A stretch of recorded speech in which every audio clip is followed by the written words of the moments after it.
A busy and varied session for the Prime Minister at question time, issues ranging from recession to climate change, but first the reported death of a British citizen in Mali. I and the whole House will utterly condemn this appalling and barbaric act of terrorism. Our thoughts and condolences are with the family. I've talked to the President of Mali. He knows he will have every support in rooting out Al-Qaeda from his country. I want those who use terror against this country and against British citizens to know beyond doubt that they will be hunted down and they will be brought to justice. There will be no hiding place for them and there will be no safe haven for terrorists who attack our country. He then turned to the economic recession and what his government was doing to combat this. Mr. Speaker, there is work to be done every day to deal with the recession.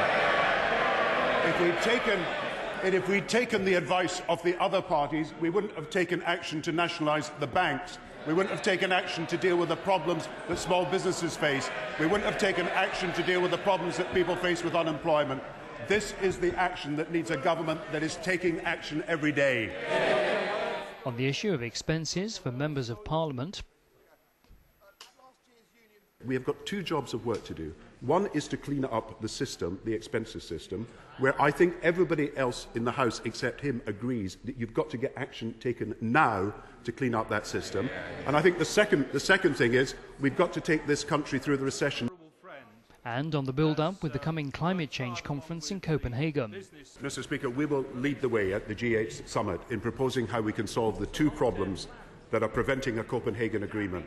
The first is we need agreement on intermediate targets for carbon emissions reduction, and that requires us to persuade China and India and also America as well as Japan to join that group of people prepared to commit to these targets. The second is to provide the finance that enables the developing countries and the emerging markets to make the investments that are necessary for carbon emissions to be reduced there. And we will come up with financing proposals that we hope other countries will also be prepared to support. But I have to repeat today, and I think it's relevant because tomorrow people are voting on issues of Europe. This cannot happen without cooperation across the European Union.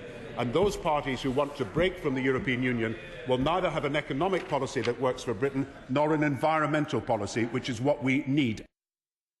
The Prime Minister reaffirming that his government will do everything it can to tackle the recession.